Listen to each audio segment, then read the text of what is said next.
નમસ્તે, મારું નામ છે ડૉક્ટર પંકજ દરજી, હોમિયોપેથિક ડૉક્ટર, ગાંધીનગર, ગુજરાત. હું પોતે પ્રમુખ હોમિયોપેથિક ક્લિનિકનો ફાઉન્ડર અને ડાયરેક્ટર છું. આજે મારે તમને આપણા બાળકો વિશે થોડીક વાત કરવી છે. આપણે જોઈએ કે ઓન એન એવરેજ ઘણા બધા બાળકો, કદાચ 100માંથી આપણે 80 બાળકો લઈએ તો 100માંથી 80 બાળકો એવા હશે કે જે દર મહિને બીમાર થાય છે.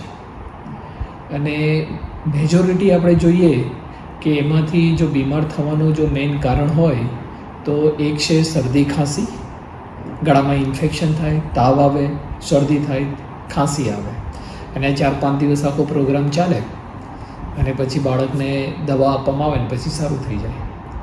બીજી તકલીફ છે ડાયરિયા અને વોમિટિંગ, ઝાડા ઉલટીની. તો આ બે તકલીફો એવી છે કે જે બાળકોમાં વિશેષ પ્રમાણે જોવા મળે છે અને બાળકોમાં વારે ઘડીએ થાય છે. તો આના લઈને ઓન એન એવરેજ દરેક બાળક મહિને એક વખત બીમાર પડે છે.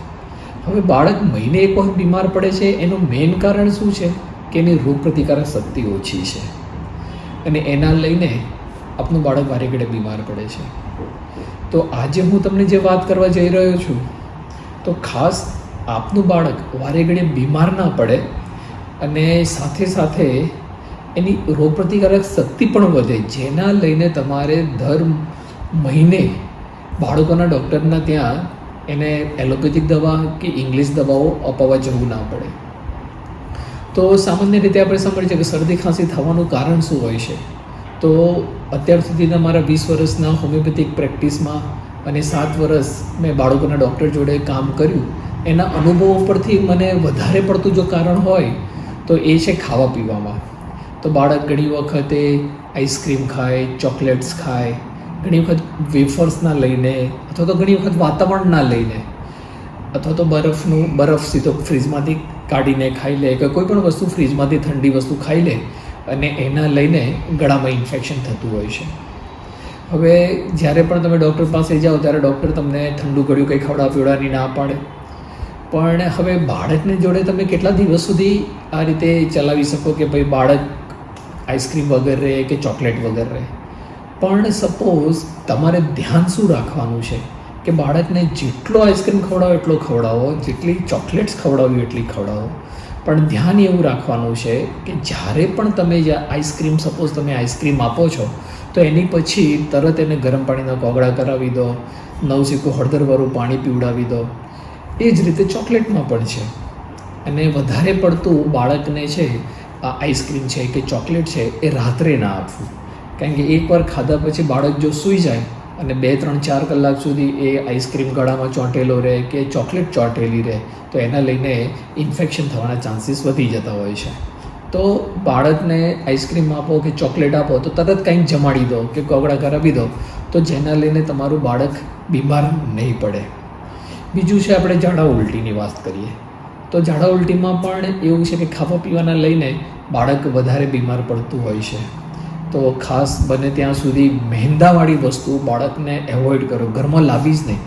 પાઉં છે, બ્રેડ છે, ટોસ છે, ખારી છે, બિસ્કિટ છે, આ બધી મહેંદાની વસ્તુઓ બાળક માટે એકદમ કહેવાય ને કે નકામી વસ્તુ છે. એમાંથી બાળકને ક્યારેય કશું પોષણ તો મળવાનું જ નથી.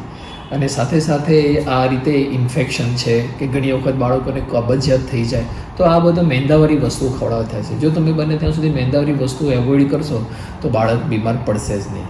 અને સપોઝ એકવાર ઝાડા ઉલટી થઈ જાય તો તમે શું ધ્યાન રાખશો, તો એકવાર ઝાડા ઉલટી થઈ જાય એ પછી બને ત્યાં સુધી ચા, દૂધ, કોફી, બિસ્કિટ, પાઉં, બ્રેડ, ટોસ, ખારી એ બધું જ બંધ કરી દેવાનું અને એને પુષ્કળ પ્રમાણમાં પ્રવાહી આપો.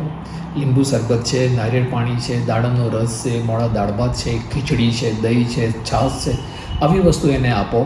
જેટલું ડાયરિયામાં નીકળે એટલું મોઢેથી આપ્યા કરો. આ એક પ્રકારનો પેટમાં વાયરસનો ચેપ લાગતો હોય છે અને જે 2 કે 3 દિવસ રહે, પણ જેટલું તમે લિક્વિડ આપ્યા કરશો તો એના લઈને બાળકને છે એ દાખલ કરવાની કે બીજી કોઈ દવા આપવાની જરૂર નહીં પડે. હવે આપણે આગળ વાત કરી કે આ બધા પ્રિકોશન મેં કીધા તમને કે શરદી ખાંસી ના થાય એના માટે, કે ઝાડા ઉલટી ના થાય એના માટે, પણ એ બંને વસ્તુ ના થાય અને બાળકની ઇમ્યુનિટી સારી રહે એના માટે શું કરવું?